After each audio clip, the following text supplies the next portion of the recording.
Assalamualaikum everyone. Welcome back to Ultra Brains Academy, your ultimate learning platform. Subscribe for more fascinating biology lectures.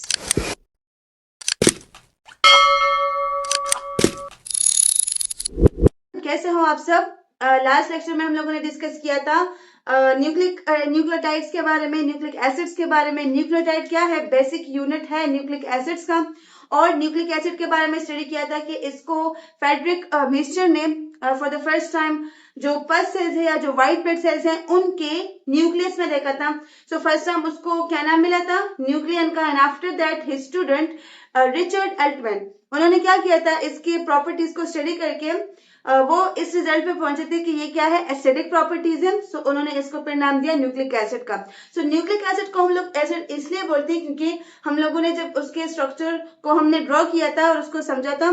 So if you remember, जो nucleotide है उसके components में से जो phosphoric acid है वो भी प्रेजेंट होता है, राइट? यही जो न्यूक्लियोटाइड है पूरे डीएनए का, पूरे आरएनए का, जो कि आज के लेक्चर में हम डिस्कस करने वाले हैं, उस डीएनए और आरएनए के स्ट्रक्चर को कौन बना रहा होता है? न्यूक्लियोटाइड। और उस न्यूक्लियोटाइड में कौन होता है?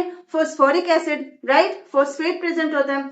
सो इसीलिए इसको, इसकी प्रॉपर्टीज जो थी ये थोड़ी सी नॉवेल थी। कार्बोहाइड्रेट्स की तरह नहीं थी, प्रोटीन्स की तरह नहीं थी, लिपिड्स की तरह नहीं थी, एसिड्स की तरह थी। सो दैट्स व्हाई इसको फिर रिचर्ड एल्टमैन ने क्या नाम दिया? न्यूक्लिक एसिड्स का। न्यूक्लिक एसिड्स में फिर हमने कॉन्सेप्ट को स्टडी किया था न्यूक्लियोटाइड के। न्यूक्लियोटाइड में जो फॉस्फोडाइस्टर बॉन्ड बनता है उसके बारे में स्टडी किया था, राइट? और ये सारी चीजें हमने लास्ट लेक्चर में डिस्कस की थी। So before watching this lecture, first try करें कि वो वाला लेक्चर मस्त देखें क्योंकि वहां से आपका बेस बनेगा। Otherwise if you have no issue, so let's start the topic and that is, हम लोगों ने उस लेक्चर को पॉली न्यूक्लियोटाइड तक जब हम पहुंचे तब हमने वो वाला टॉपिक छोड़ दिया था। उसमें हम लोगों ने मोनो न्यूक्लियोटाइड्स, डाई न्यूक्लियोटाइड्स को स्टडी किया था। Today we are going to discuss polynucleotides. So polynucleotides जो है ऐसे न्यूक्लियोटाइड्स होते हैं जिसमें बहुत ज्यादा न्यूक्लियोटाइड्स जो है वो प्रेजेंट होते हैं, राइट? इसमें जो है तो फिर सिंगल पॉली न्यूक्लियोटाइड चेन्स भी हो सकती है, डबल न्यूक्लियोटाइड चेन्स भी हो सकती है। जब बहुत ज्यादा न्यूक्लियोटाइड कंबाइन हो जाए, जैसे कि ये देखिए बहुत ज्यादा न्यूक्लियोटाइड्स हैं और एक बॉन्ड के जरिए वो एक दूसरे के साथ ऐड हो जाए, सो ये क्या बनाते हैं? पॉली न्यूक्लियोटाइड चेन बनाते हैं, राइट? और यही पॉली न्यूक्लियोटाइड चेन जो है वो आगे जाके अगर सिंगल है तो भी फर्दर आरएनए के मॉलिक्यूल चले, आरएनए के मॉलिक्यूल बनाएंगे, और अगर वो डबल है तो फिर वो डीएनए के मॉलिक्यूल बनाएंगे। और इनमें जो बॉन्ड प्रेजेंट होती है that is phosphodiester. Last lecture में हम लोगों ने डिस्कस किया था कि फॉस्फोडाइस्टर लिंकेज जो है वो किस तरह से बनता है। स्टिल इसमें भी शायद आगे आ जाए उसकी जो फॉस्फोडाइस्टर लिंकेज है वो शायद इसमें भी आगे आ जाए, बट लास्ट में हम लोगों ने डिस्कस किया था लास्ट लेक्चर में।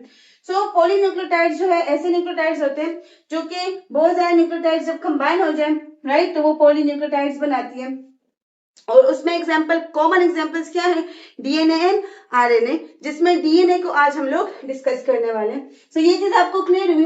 अब अगर बात करें हम डीएनए के बारे में, पॉलीन्यूक्लियोटाइड में हमारे पास सबसे पहले क्या आता है? इसका जो मेन टाइप है दैट इज, वैसे इसके दो ही मेन टाइप है, डीएनए और आरएनए। सो डीएनए की अगर हम बात करें, डीएनए क्या है?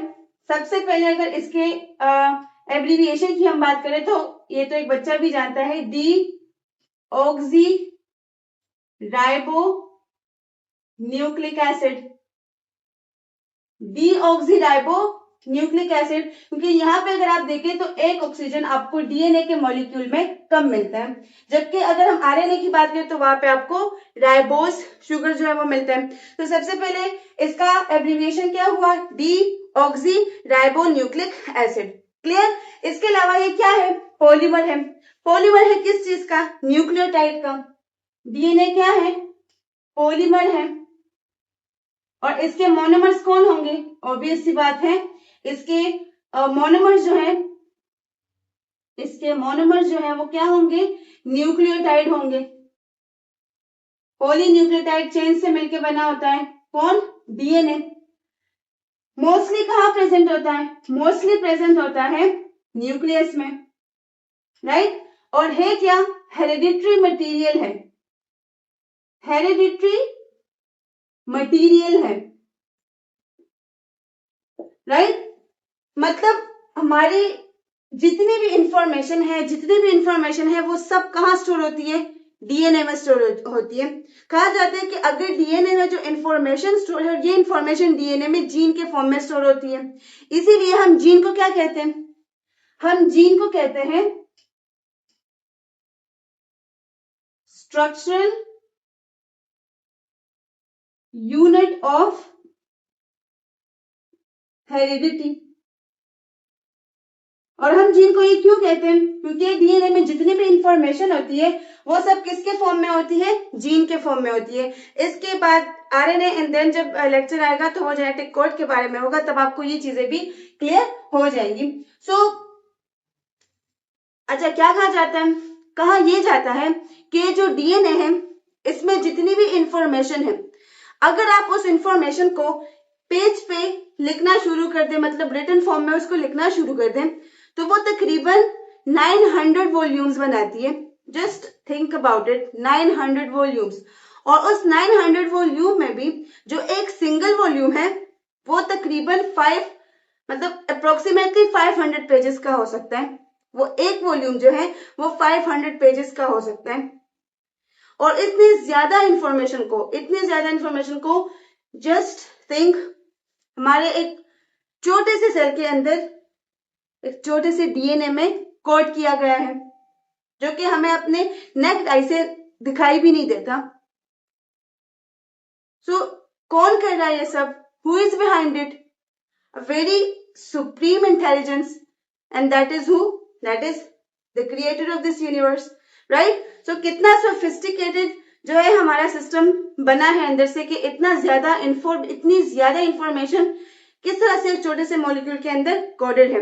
और वो किसके फॉर्म में कोडेड है? वो जीन के फॉर्म में कोडेड है। क्योंकि हमारी बॉडी में जितनी भी चीजें हो रही है ना, उसके लिए इंफॉर्मेशन किस में मौजूद है? डीएनए में मौजूद है, राइट? और ये कहां पर प्रेजेंट होता है? ये प्रेजेंट होता है मोस्टली न्यूक्लियस में। क्लियर? 4 बेसिस से बना होता है। 4 नाइट्रोजीनियस या जीनस बेसिस से बना होता है। कौन कौन से? Adenine, thymine, guanine and cytosine.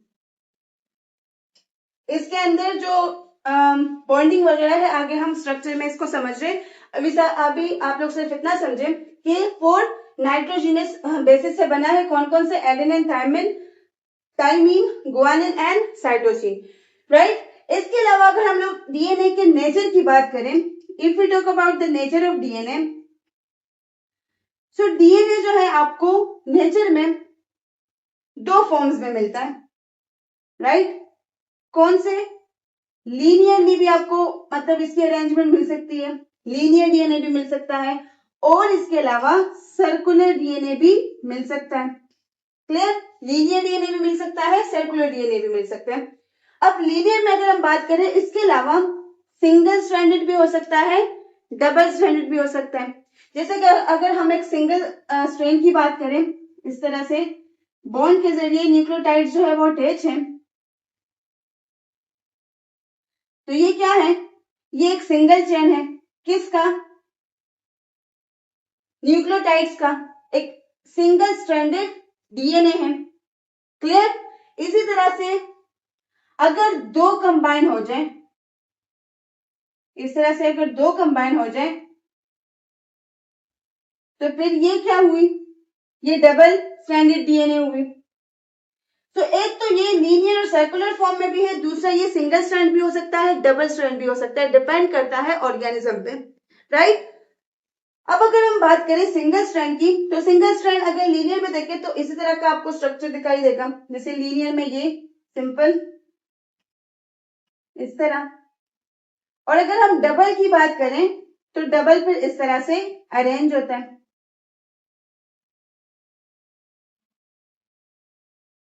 इस तरह। क्लियर?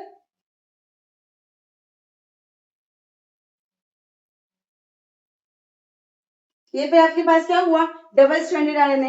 इसी तरह से अगर हम सिंगल स्ट्रैंडेड सर्कुलर डीएनए की बात करें तो ये सिंगल स्ट्रैंडेड सर्कुलर डीएनए हुआ, डीएनए नॉट आरएनए। और अगर हम डबल स्ट्रैंडेड सर्कुलर डीएनए की बात करें तो दूसरा जो इसका स्ट्रैंड होता है वो इसके ऊपर इस तरह से जो न्यूक्लियोटाइड की सीक्वेंस है वो अटैच होती है। तो ये एक सिंगल स्ट्रैंडेड और अब ये पूरा क्या है, double stranded circular DNA. Clear? Double stranded circular DNA, ये सिंगल स्ट्रैंडेड लीनियर डीएनए है और ये डबल स्ट्रैंडेड लीनियर डीएनए। तो डीएनए जो है वो आपको लीनियर स्ट्रक्चर में भी मिल सकता है, सर्कुलर में भी मिल सकता है, डबल स्ट्रैंडेड भी मिल सकता है, सिंगल स्ट्रैंडेड भी मिल सकता है, राइट? अब डिपेंड करता है ऑर्गेनिज्म पे। So it exist in 4 forms, double और सिंगल, लीनियर और सर्कुलर। इसके अलावा अगर हम बात करें डीएनए के लेंथ की, if you talk about the length of a DNA, अगर हम डीएनए के लेंथ की बात करें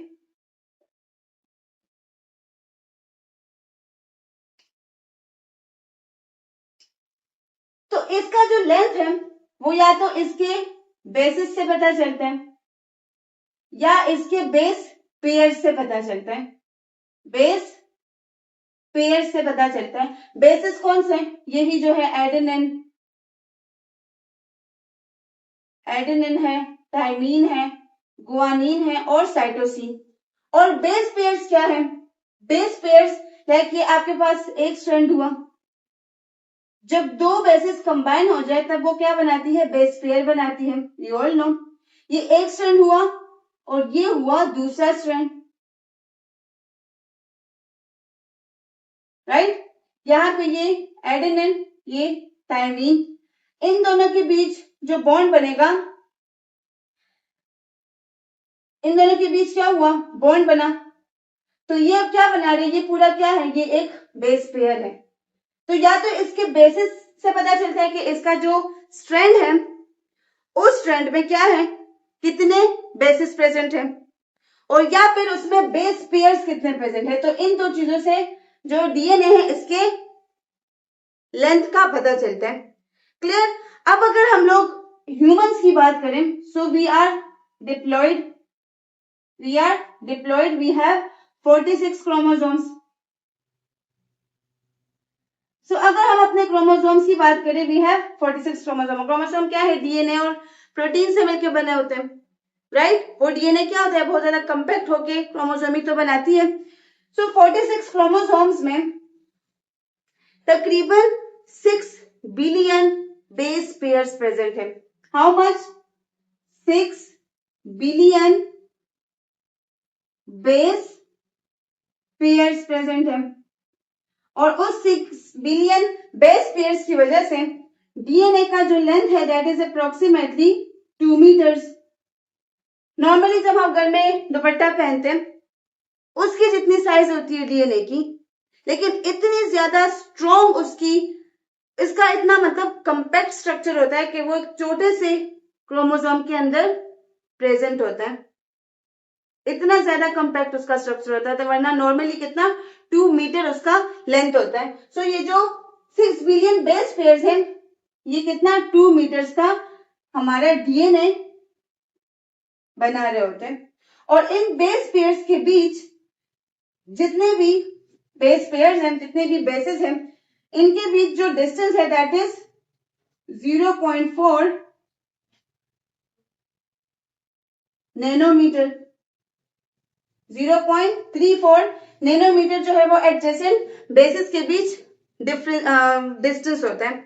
अभी आप लोग सिर्फ पॉइंट्स याद रखें, लास्ट में जब हम डीएनए का स्ट्रक्चर बनाएंगे पूरा आपको फिर मैं शो करूंगी कि एडेनिन थायमिन के साथ किस तरह अटैच है, गुआनिन साइटोसिन के साथ किस तरह अटैच है, वो सारी चीजें हम लास्ट में देख रहे हैं। स्ट्रक्चर में पूरा डायग्राम इंशाल्लाह मैं बना के आपको दिखा रही हूँ, तो फिर वो सारी चीजें ये फिर सारा आपको वहां पे क्लियर हो जाएगा। अभी आप लोग सिर्फ इतना याद रखिए कि 2 मीटर डीएनए का लेंथ होता है और इसके अलावा 2.34 नैनोमीटर जो है वो एडजेसेंट बेसिस के बीच डिस्टेंस होता है। राइट। सो डीएनए क्या है? डीऑक्सीराइबोन्यूक्लिक एसिड है, पॉलीमर है, और इसके मोनोमर्स क्या है? न्यूक्लियोटाइड्स है। न्यूक्लियोटाइड्स के बारे में लास्ट लेक्चर में डिटेल में हम लोगों ने डिस्कस किया है, go and watch that. Nucleus में प्रेजेंट होता है हेरिडिटरी मटेरियल है, जो कि क्या करता है? इंफॉर्मेशन को पेरेंट से ऑफस्प्रिंग में ट्रांसफर करता है, और इसमें जितनी भी इंफॉर्मेशन है वो सब किस फॉर्म में प्रेजेंट है? जीन के फॉर्म में प्रेजेंट है। दैट्स व्हाई हम जीन को क्या कहते हैं? Structural unit of heredity. इसके अलावा अगर बेस पेयर्स की बात करें तो 4 नाइट्रोजीनियस बेसिस जो है इसमें प्रेजेंट होती है, adenine, thymine, guanine and cytosine. उसके अलावा अगर हम डीएनए के नेचर की बात करें तो डीएनए जो है वो लीनियर भी हो सकता है, सर्कुलर भी हो सकता है, सिंगल स्ट्रैंडेड भी हो सकता है, और डबल स्ट्रैंडेड भी हो सकता है, राइट। उसके बाद हमने डीएनए के लेंथ की बात की कि इसमें जो बेसिस है या जो बेस पेयर्स है, वो बेसिस है, वो बेस पेयर जो है उनसे बेसिकली इसके लेंथ का पता चलता है। सो हम क्या है? We are diploid organisms, we have 46 chromosomes and we have 6 billion base pairs. So उसके बेस पे अगर देखें तो हमारा डीएनए जो है दैट इज 2 मीटर्स लॉन्ग, उसका लेंथ कितना है? 2 मीटर्स है, और उसमें से हर एक बेस के बीच जो एडजेसेंट बेस है उसके बीच कितना डिस्टेंस है? 0.3 नैनोमीटर, सॉरी, क्लियर। तो ये जो था डीएनए का छोटा सा इंट्रोडक्शन था। अब देखते हैं डीएनए के बारे में। कुछ साइंटिस्ट थे जिन्होंने डीएनए के स्ट्रक्चर पे काम किया था, राइट। जैसे कि हम बात करें, अगर ये चीज देखें कि मॉलिक्यूलर आर्किटेक्ट को, डीएनए के मॉलिक्यूलर आर्किटेक्ट को किसने स्टडी किया था, तो उसमें से सबसे पहले नाम आता है रोज़ेलिंड फ्रैंकलिन का, रोज़ेलिंड फ्रैंकलिन, या फिर इसके अलावा मॉरिस विल्किंस, इनका नाम आता है। इन्होंने फॉर द फर्स्ट टाइम क्या किया था? डीएनए के आर्किटेक्ट को स्टडी किया था, इसकी मॉलिक्यूलर स्टडी की थी। और उसके बाद फिर वॉटसन एंड क्रिक मॉडल आया। वॉटसन एंड क्रिक ने डीएनए के बारे में एक मॉडल दिया, और उन्होंने अपने मॉडल में कुछ पॉइंट्स दिए डीएनए के बारे में, एंड यू नो व्हाट, उनका जो मॉडल था वो इतना सक्सेसफुल हुआ, उन्होंने इतना ऑथेंटिक मॉडल दिया था डीएनए के बारे में, that they got Nobel prize. तो कुछ लोग जो है वो ऐसे अच्छी डिस्कवरी कर जाते हैं कि उनको अपने काम के लिए फिर नोबेल प्राइज भी मिल जाते हैं, राइट। इससे पहले जितने मॉडल्स थे वो सब फेल कर गए थे, लेकिन जब वॉटसन एंड क्रिक का मॉडल आया 1953-52, डिफरेंट बुक्स जो है वो डिफरेंट डेट्स दिखाती है। I am still repeating this sentence कि आपका बुक जो कह रहा है आप उसी को फॉलो करें। तो उनको फिर क्या हुआ? नोबेल प्राइज मिला। तो चले इनके मॉडल को डिस्कस करते हैं कि उन्होंने क्या कहा था। ये कुछ पॉइंट्स उन्होंने भी डिस्कस की थी, लेकिन उसको वन बाय वन डिस्कस करते हैं। तो इसको मैं इरेज कर दूं, इसमें से इंपॉर्टेंट पॉइंट्स जो है उसको नोट कर दें। इस किस्म के पॉइंट्स जो है वो अक्सर एमसीक्यूज में पूछ लिए जाते हैं, तो इसको अच्छे से नोट कर ले।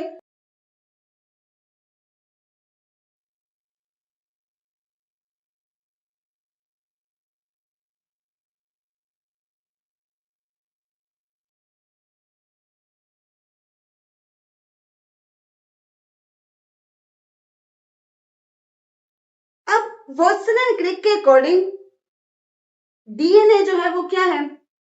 ये एक डबल हेलिकल स्ट्रक्चर है। मतलब अगर हम अपने नॉलेज के अकॉर्डिंग देखें तो डीएनए क्या है? 2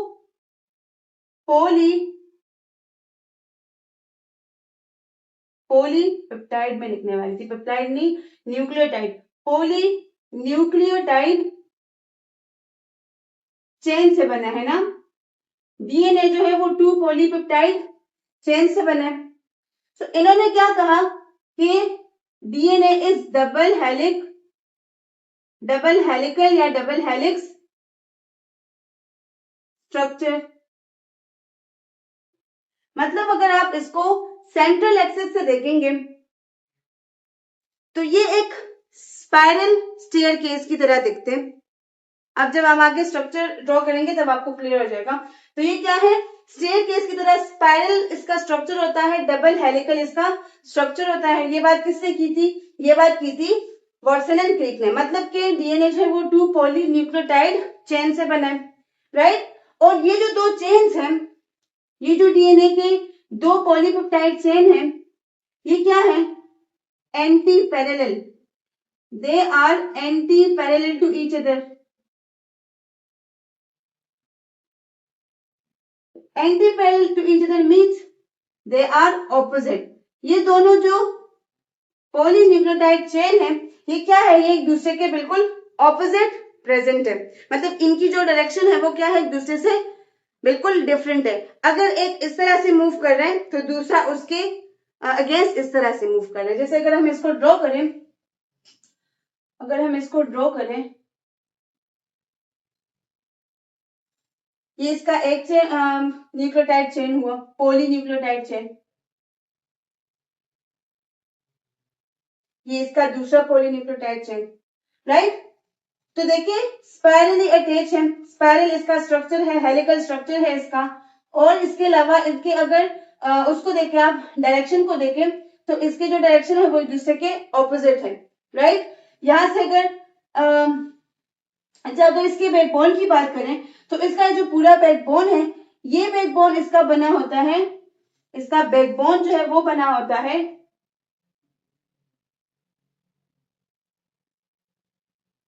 फॉस्फेट प्लस शुगर से, राइट। इसका जो बैकबोन है तो वो किस चीज से बना है? फॉस्फेट प्लस शुगर से। तो ये जो पूरा आपको दिखाई दे रहा है, ये किस चीज से बना है? फॉस्फेट प्लस शुगर से। शुगर कौन सा? Ribose, right. इसके अलावा अगर देखें, जो नाइट्रोजिनस बेसिस है, जो नाइट्रोजीनियस या नाइट्रोजनस बेसिस है, वो इसके इनसाइड प्रेजेंट है। बेसिस कहां प्रेजेंट है? इनसाइड द स्पाइरल स्ट्रक्चर, या जो स्पाइरल बैकबोन है, इसके इनसाइड क्या प्रेजेंट है? इसके इनसाइड प्रेजेंट है इसके नाइट्रोजीनियस बेसिस। जैसे कि अगर मैं आपको यहाँ पे ड्रॉ करके दिखाऊं, लेट्स सी। सबसे पहले ये देखें, ये समझे कि जो नाइट्रोजीनियस बेसिस है, इन नाइट्रोजीनियस बेसिस में एडेनिन जो है वो लिंक्ड है थाइमीन के साथ डबल बॉन्ड के जरिए। इनके बीच कौन सा बॉन्ड है? Double bond. और अगर बात करें गुआनिन की, तो वो अटैच है साइटोसिन के साथ थ्रू ट्रिपल बॉन्ड। और ये बॉन्ड्स है क्या? ये बॉन्ड्स जो है ये हाइड्रोजन बॉन्ड्स है। जब हम कहते हैं ना कि डीएनए जो है वो डीनेचर हो चुका है, तो वो डीएनए कैसे डीनेचर होता है कि सबसे पहले यही जो हाइड्रोजन बॉन्ड्स होती है, इसकी ब्रेकडाउन स्टार्ट हो जाती है, राइट। ये ब्रेक हो जाते हैं तभी हम कहते हैं कि डीएनए जो है वो क्या है? डीनेचर हो रहा है। और जब डीएनए डीनेचर भी होता है, जब डीएनए डीनेचर भी होता है, तो क्या होता है कि सबसे पहले जो एडेनिन और थाइमिन है, इनके बीच का बॉन्ड टूटता है। क्योंकि अगर आप यहाँ पे देखें तो यहाँ पे क्या है? डबल बॉन्ड है, तो यहाँ पे बॉन्ड ज्यादा है।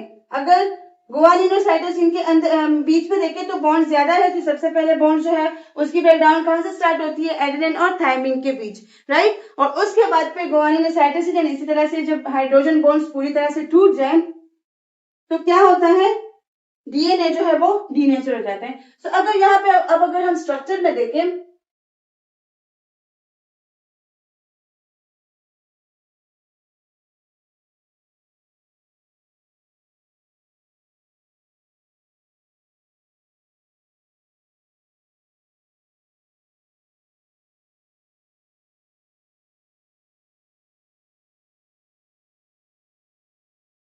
सो बेसिकली यहाँ पे देखें, ये स्ट्रक्चर है डीएनए का, जिसमें आपको यहाँ पे दिखाई दे रही है जो नाइट्रोजीनियस बेसिस होती है, हम कहते हैं कि एडेनिन जो है वो थायमिन के साथ अटैच है डबल बॉन्ड के जरिए, गुआनिन जो है वो अटैच है साइटोसिन के साथ ट्रिपल बॉन्ड के जरिए। सो वो जो बॉन्डिंग होती है वो बेसिकली ऐसे जो है डीएनए के अंदर प्रेजेंट होती है। ये डीएनए का हेलिकल स्ट्रक्चर है जो कि बना, इसका जो बैकबोन है जो आपको ब्लैक कलर का नजर आ रहा है, ये बैकबोन फॉस्फेट और शुगर, जो राइबोस शुगर है, उससे मिलके बना होता है, राइट। जैसे अगर वो भी मैं आपको यहाँ पे ड्रॉ करके दिखाऊं तो वो कुछ इस तरह का होता है। जैसे कि ये देखिए,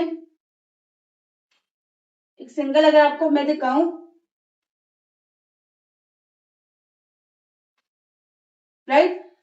क्या है? Nitrogenous base, right? ये क्या है? नाइट्रोजीनस बेस है, एडेनिन है। तो यहाँ पे अगर आप लोगों को न्यूक्लियोटाइड का स्ट्रक्चर याद हो तो ऐसे क्या प्रेजेंट था? ऐसे राइबोज शुगर था, यहाँ पे नाइट्रोजीनस बेस प्रेजेंट था और यहाँ पे क्या प्रेजेंट था? Phosphoric acid, right? So same यहाँ पे भी होता है। देखिए अगर हम इसको इस तरह ओपन करके, थोड़ा सा मैं आपको दिखाऊं ओपन करके ये स्ट्रक्चर, तो ये हुआ राइबोज, क्लियर? यहाँ पे क्या अटैच है? नाइट्रोजीनस बेस अटैच है और इसी के साथ यहाँ पे अटैच होता है फॉस्फोरिक एसिड। क्या अटैच होता है? फॉस्फेट ग्रुप अटैच होता है। अगर आप लोग को याद हो फॉस्फेट ग्रुप तो कुछ इस किस्म का उसका स्ट्रक्चर था, इस किस्म का स्ट्रक्चर था। आगे एक दूसरा भी इसका मैं छोटा सा डायग्राम आपको दिखा रही हूँ कि इसमें फॉस्फोडाइस्टर लिंकेज किस तरह से बनता है बाकायदा न्यूक्लियोटाइड के जरिए, जो है हम उसको अंडरस्टैंड करें तब आपको और भी क्लियर हो जाएगा। सो अगर आप लोग इस डीएनए के स्ट्रैंड को पॉलीन्यूक्लियोटाइड स्ट्रैंड है तो ये सारे क्या है? पूरी इस तरह के न्यूक्लियोटाइड से बना है। ये दूसरा भी पूरा न्यूक्लियोटाइड से इस तरह से बना है, राइट? तो इंटरनली इसमें क्या प्रेजेंट होता है? इंटरनली इसमें न्यूक्लियोटाइड्स प्रेजेंट होते हैं। इंटरनली इंटरनली इसमें नाइट्रोजीनस बेसिस प्रेजेंट होती है। जो बेसिस है adenine, thymine, guanine and cytosine, internally इसमें क्या प्रेजेंट होंगे? बेसिस प्रेजेंट होंगे। और जो इसका बैकबोन बना रहे तो वो कौन है? फॉस्फेट या फिर जो शुगर है वो।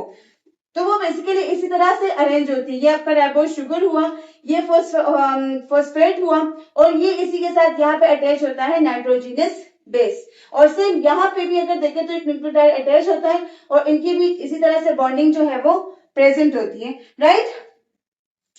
तो अब इसमें अगर हम देखें तो हम लोगों ने क्या क्या स्टडी किया कि इसका बैकबोन बना होता है फॉस्फेट और शुगर से, राइट? इसी तरह से जो बेसिस है वो इंटरनली इसमें प्रेजेंट होती है, एडेनिन थायमिन के बीच होता है डबल बॉन्ड और उसके अलावा जो गुआनिन और साइटोसिन है उनके बीच होता है ट्रिपल बॉन्ड, वो मैंने आपको यहाँ पे दिखा दिया, राइट? और ये जो डीएनए जो हाइड्रोजन बॉन्ड है इसी के ब्रेकडाउन से ही डीएनए की डीनेचरेशन जो है वो स्टार्ट हो जाती है। जब डीएनए डीनेचर होना स्टार्ट हो जाता है तो सबसे पहले क्या होता है? सबसे पहले यही हाइड्रोजन बॉन्डिंग जो है ये ब्रेक होती है, इसी की ब्रेकडाउन हो जाती है। और इसके अलावा अगर इस नाइट्रोजीनियस बेसिस की हम बात करें, ये जो आपको इतने नाइट्रोजीनियस बेस यहाँ पे दिखाई दे रहे हैं, दे आर हाइड्रोफोबिक। ये क्या है? हाइड्रोफोबिक है। और ये जो फॉस्फेट या चलिए इसको मैं यहाँ पे बैकबोन के नाम से प्रेजेंट कर रही हूँ। जो फॉस्फेट और ये शुगर है ये दोनों क्या करते हैं? ये बैकबोन बनाते हैं ना। तो ये डीएनए के जो नाइट्रोजीनियस बेसिस है, ये डीएनए का जो बैकबोन है, मतलब कि जो फॉस्फेट और जो शुगर है इनके परपेंडिकुलरली प्रेजेंट होता है। इनके क्या? परपेंडिकुलरली, हाँ परपेंडिकुलरली जो है ये प्रेजेंट होता है। परपेंडिकुलरली मतलब 90 डिग्री पे। सो ये यहाँ पे देखिए ये बना रहे हैं ना 90 डिग्री का एंगल, ये 90 डिग्री का एंगल बना रहे हैं, यस बिल्कुल बना रहे हैं। तो इसी तरह से ये जो नाइट्रोजीनियस बेसिस है ये इस फॉस्फेट और शुगर के बैकबोन के परपेंडिकुलर प्रेजेंट होते हैं, एंटी पैरेलल होते हैं। ये जो दोनों पॉलीन्यूक्लियोटाइड चेन्स होती है they are present anti parallel, means they are present anti parallel and they are opposite to each other. और जो नाइट्रोजीनियस बेसिस है ये जो डीएनए का बैकबोन है तो ये उसके बैकबोन का मतलब फॉस्फेट और शुगर, तो ये उसके परपेंडिकुलर प्रेजेंट होते हैं 90 डिग्री पे, राइट? सो ये आपको क्लियर हुआ, डीएनए का स्ट्रक्चर आपको क्लियर हुआ। अब देखते हैं, अब अगर मैं आप लोगों को एक सिंपल से स्ट्रक्चर से समझाऊं, चलिए इसको इरेज करते हैं ताकि आप लोग को ये चीज यहाँ जरा क्लियर हो जाए। एडेनिन और थायमिन के बीच डबल बॉन्ड होता है, ये आपने हमेशा याद रखना है। और गुआनिन और साइटोसिन के बीच ट्रिपल बॉन्ड होता है, राइट? तो अब अगर हम देखें ये सिंपल जिस तरह से यहाँ पे ये एक आपको चेन नजर आ रहा है, ये दूसरा चेन नजर आ रहा है, इसी में से मैं एक दो न्यूक्लियोटाइड को उठा के ये फर्स्ट जो 4 है, ये जो फर्स्ट 4 है इसका मैं थोड़ा सा आपको स्ट्रक्चर दिखाती हूँ कि किस तरह से इनमें फॉस्फोडाइस्टर बॉन्ड होता है, किस तरह से एक दूसरे के साथ अटैच होते हैं, राइट? तो सबसे पहले बात करते हैं एडेनिन की। तो बनाएंगे पहले राइबोज शुगर को, न्यूक्लियोटाइड पहले बनेगा न्यूक्लियोटाइड में कितने कंपोनेंट होते हैं? 3 कंपोनेंट। यहाँ पे अटैच है एडेनिन और यहाँ पे क्या अटैच है? यहाँ पे क्या अटैच होता है? यहाँ पे अटैच होता है फॉस्फेट, राइट? इस तरह नहीं, ये क्या हुआ? ये राइबोस हुआ, या चलिए इसको मैं लिख दी थी, ये राइबोस हुआ, ये यहाँ पे इसके साथ अटैच है नाइट्रोजीनियस बेस, राइट? और इसके साथ यहाँ पे क्या अटैच होता है? फॉस्फेट अटैच होता है। तो फॉस्फेट का जो स्ट्रक्चर है वो कुछ इस तरह से होता है। ये फॉस्फेट का स्ट्रक्चर हुआ, ये फॉस्फेट का, थोड़ा मैं इसको बड़ा बना दूं,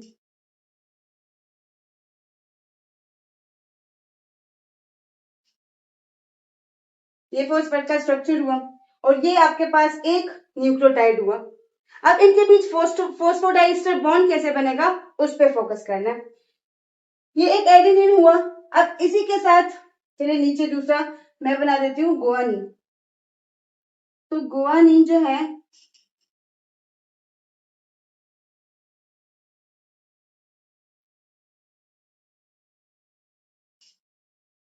यहाँ पे अब क्या प्रेजेंट होगा? एडेनिन के बजाय दूसरा न्यूक्लियोटाइड है तो यहाँ प्रेजेंट होगा गुआनिन। क्या प्रेजेंट होगा? गुआनिन प्रेजेंट होगा। अब आप देखते जाए कि इनमें बॉन्ड कैसे बनता है।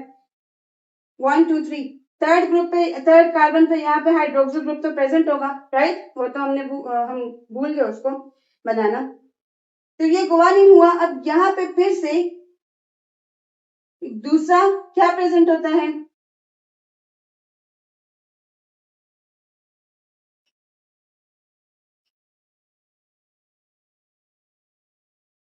ये एक दूसरा फॉस्फेट हुआ। ये फर्स्ट न्यूक्लियोटाइड हुआ, ये सेकंड न्यूक्लियोटाइड हुआ। यहाँ पे कौन अटैच है? गुआनिन। यहाँ पे कौन अटैच है? यहाँ पे अटैच है एडेनिन और यहाँ पे अटैच है गुआनिन। अब यहाँ पे अगर हम देखें तो इसमें से जब फॉस्फोडाइस्टर बॉन्ड बनेगा तो होगा क्या कि इसमें से वाटर का मॉलिक्यूल रिलीज होगा, राइट? इस तरह का स्ट्रक्चर बनेगा। ये मैंने थोड़ा ऊपर बनाया, देखिए, तो इसको दोबारा बना दें ताकि आप लोगों को जो वाटर का मॉलिक्यूल है जो रिलीज हो रहा है वो आप लोगों को क्लियर दिखाई दे। यहाँ पे क्या प्रेजेंट है? गुआनिन प्रेजेंट है, राइट? यहाँ पे आप देखें CH2O P double bond O OH और OH। तो अब यहां से वाटर का मॉलिक्यूल जो है वो रिलीज होगा। फॉस्फोडाइस्टर लिंकेज भी कब बनता है? कंडेंसेशन प्रोसेस से बनता है, उसमें भी वाटर मॉलिक्यूल ने रिलीज होना है। तो इन दोनों के बीच बॉन्ड बनेगा। किन दोनों के बीच? इन दोनों के बीच बॉन्ड बनेगा, इससे वाटर का मॉलिक्यूल रिलीज होगा। वाटर का मॉलिक्यूल क्या होगा? रिलीज हो जाएगा और इनके बीच जो बॉन्ड बनेगा तो वो ऐसे बनेगा। इनके बीच बॉन्ड जो है वो ऐसे बनेगा। ऑक्सीजन के जरिए एक दूसरे के साथ लिंक हो जाएंगे और वाटर का मॉलिक्यूल जो है वो रिलीज हो जाएगा, राइट? तो इसी तरह से अब आप इस पूरे लेडर को इमेजिन करें, एडेनिन, गुआनिन, फिर एडेनिन, फिर गुआनिन, इस तरह पूरा जो है इसी तरह से एक दूसरे के साथ अटैच है। यहाँ पे क्या बनता है? यहाँ पे बनता है फॉस्फोडाइस्टर लिंकेज यहाँ पे बनता है।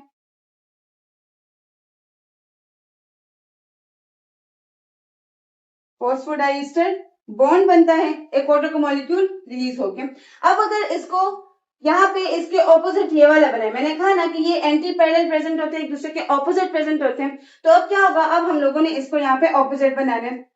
इन बेसिस को नहीं, यहाँ पे बेसिस डिफरेंट होगी, लेकिन अब यहाँ पे स्ट्रक्चर क्या होगा? डिफरेंट होगा। लेकिन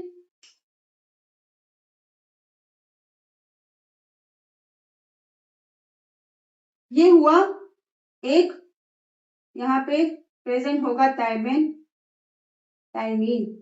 यहाँ पे क्या प्रेजेंट होगा? थायमीन प्रेजेंट होगा और यहाँ पे प्रेजेंट होगा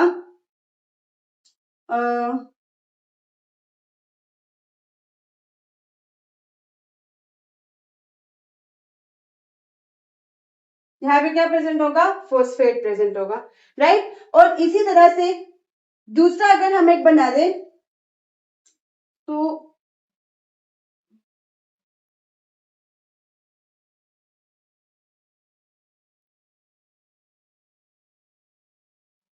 एक दूसरा हुआ, अब यहाँ पे क्या प्रेजेंट होगा, यहाँ पे प्रेजेंट होगा साइटोसिन, क्या प्रेजेंट होगा, साइटोसिन प्रेजेंट होगा।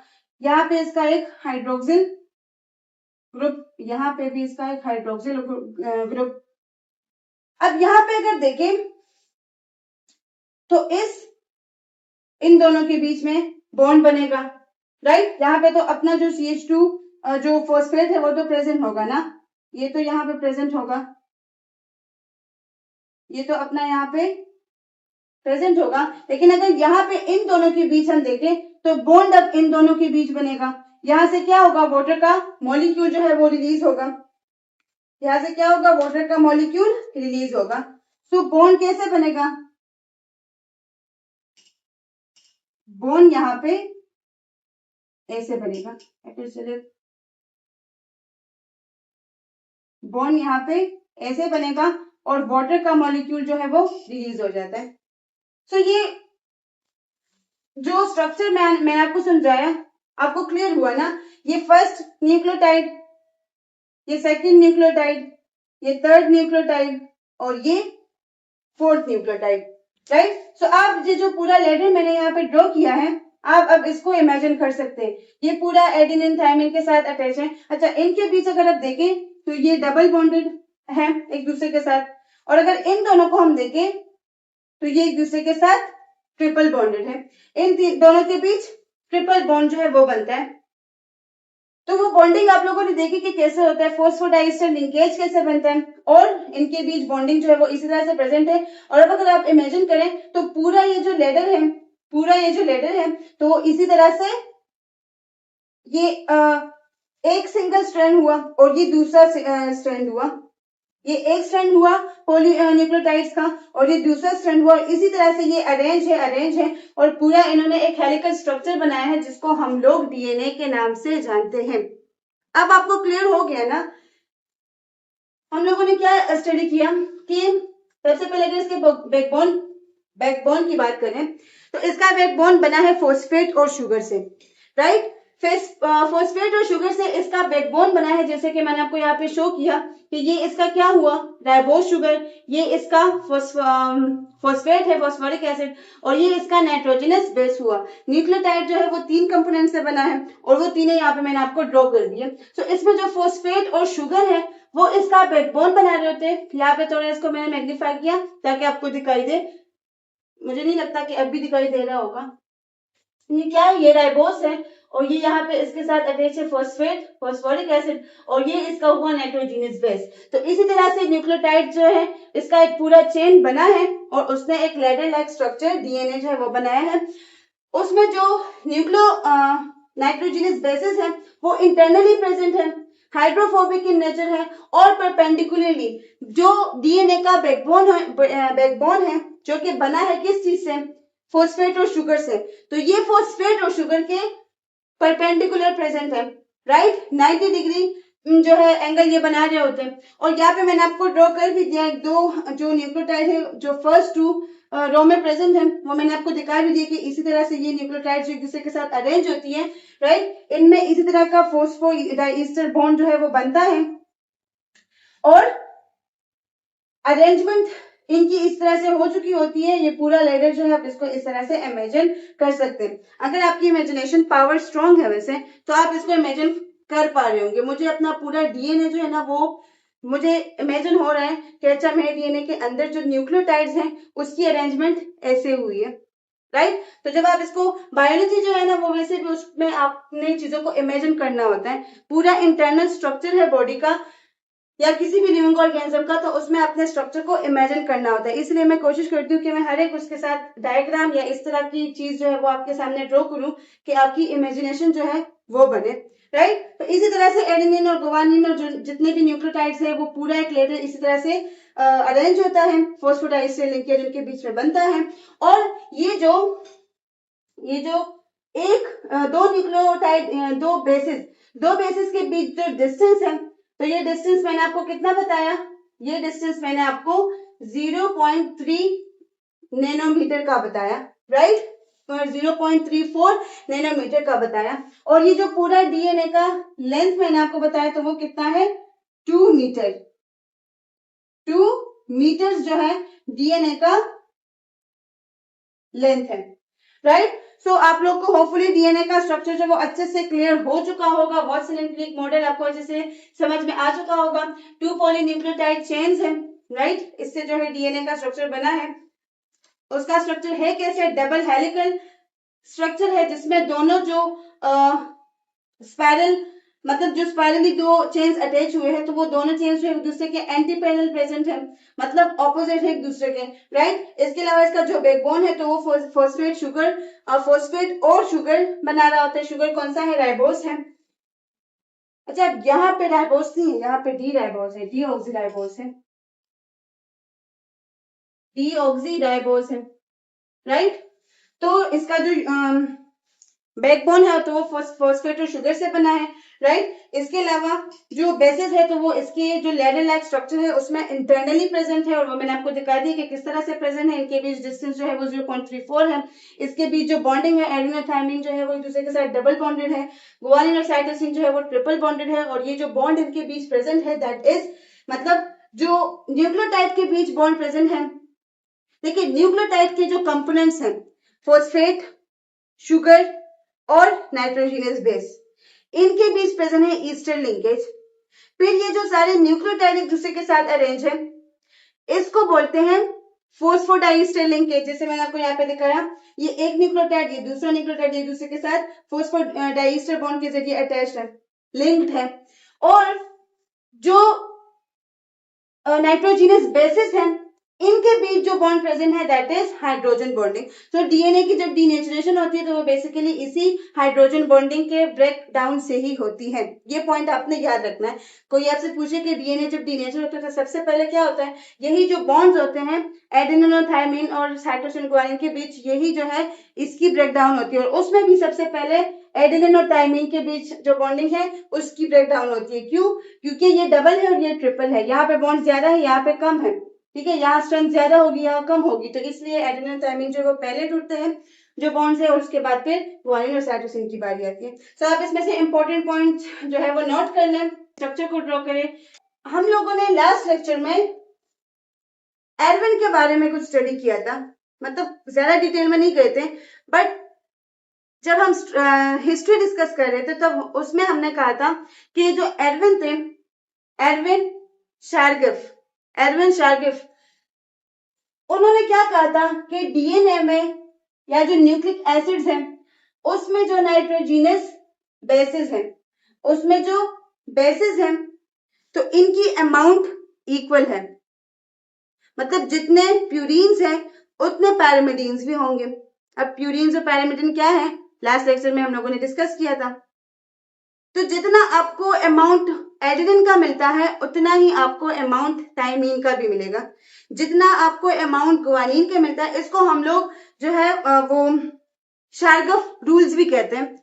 शार्गफ रूल्स भी इसको कहते हैं कि जितना आपको डीएनए में प्यूरिन मिलता है उतना ही पैरामिडीन भी मिलता है। मतलब जितने एडेनिन नाइट्रोजनस बेस, जितना एडेनिन होगा उतना ही थायमिन होगा, जितना गुआनिन होगा उतना ही साइटोसिन होगा। और इसी तरह से जो इसका बैकबोन बना है शुगर और फॉस्फेट से, सो जितना फॉस्फेट प्रेजेंट होता है उतना शुगर जो है वो भी प्रेजेंट होता है, मतलब इनकी अमाउंट जो वो क्या होती है, वो इक्वल होती है।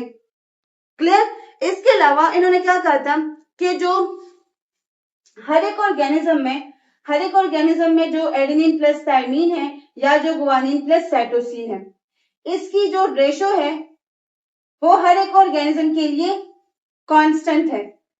वो क्या है, हर एक ऑर्गेनिज्म के लिए कांस्टेंट है।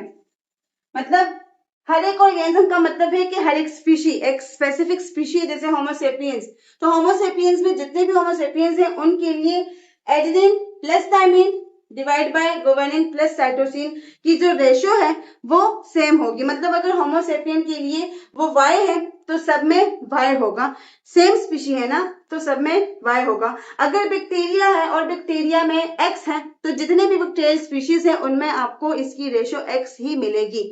तो ये कुछ शार्गफ्स रूल थे। आई थॉट कि मैं आप लोगों से ये भी डिस्कस कर दूं। So this was all about DNA. Hopefully आप लोग को इसका स्ट्रक्चर अच्छे से समझ आ चुका होगा। वाटसन एंड क्रिक मॉडल जो था 952 में आया या 1953 में आया, डिपेंड कि आपके बुक जो है वो उसको, आपका बुक कौन सा डेट दिखा रहे हैं, जो आपका बुक है उसी को फॉलो करें। तो इन्होंने क्या किया था, 1953 में एक मॉडल दिया जिसका नाम था Watson and Crick model, and they both got Nobel prize for it. इन्होंने इतना सक्सेसफुल इनका मॉडल हुआ, इतना अच्छा काम इन्होंने किया कि इनको नोबेल प्राइज मिल गया। राइट, ये क्या है, डबल हेलिकल स्ट्रक्चर है, 2 पॉलीन्यूक्लियोटाइड चेन से बना होता है। और ये जो हेलिकल स्ट्रक्चर्स हैं, ये जो दो चेन्स हैं, एक दूसरे के साथ एंटी पैरेलल अटैच होते हैं, एक दूसरे के ऑपोजिट प्रेजेंट होते हैं। इनका जो बैकबोन है तो वो फॉस्फेट और शुगर से बना होता है। इनका शुगर कौन सा होगा, टी ऑक्सीराइबोस। ये बात आपने याद रखनी है। मे भी बहुत सारे बच्चों ने नोट किया भी हो जब मैंने वहां पे राइबोस लिखा था, जबकि राइबोस जो है वो आरएनए के फॉर्म में होगा। वैसे बड़े गौर से आप लोग लेक्चर सुन रहे थे अगर आप लोगों ने नोट किया हो तो। राइट, अगर नहीं भी किया हो तो भी कोई इतनी बड़ी बात नहीं है, it's not a big issue. इसके अलावा जो बेसिस है तो वो इंटरनली इस लेडर लाइक स्ट्रक्चर में प्रेजेंट होते हैं जो कि आपको दिखाई दे रहे हैं। राइट, इसके अलावा इनके बीच बनता है phosphodiester bond. Again I am repeating कि जो न्यूक्लियोटाइड के कंपोनेंट्स हैं उनके बीच प्रेजेंट होता है ईस्टर लिंकेज। राइट, उसके बाद फिर जब न्यूक्लियोटाइड्स बहुत सारे एक दूसरे के साथ, पॉलीन्यूक्लियोटाइड जब अटैच होते हैं एक दूसरे के साथ, तब बनता है फॉस्फोडाइईस्टर लिंकेज। और जो nitrogenous basis inside the DNA present है तो उनके बीच होता है double and triple hydrogen bond.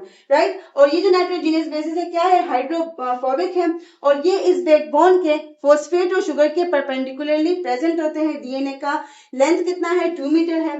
दो नाइट्रोजीनियस के बीच जो है डिस्टेंस कितना है, 0.34 नैनोमीटर है। राइट, इसके अलावा और हमने क्या स्टडी किया, हाँ बस ये चीजें थी। आप लोग को होपफुली लेक्चर जो है वो अच्छे से क्लियर हो चुका होगा। Let me check out the video, पता नहीं लगा है कि नहीं। Yes, it is open, thank God. कई दफा मैं लेक्चर बनाती हूँ और जब फिर देख लेती हूँ तो वो स्टॉप हो चुका होता है, फिर से मुझे करना होता है, but now it is not टीजिंग me like that.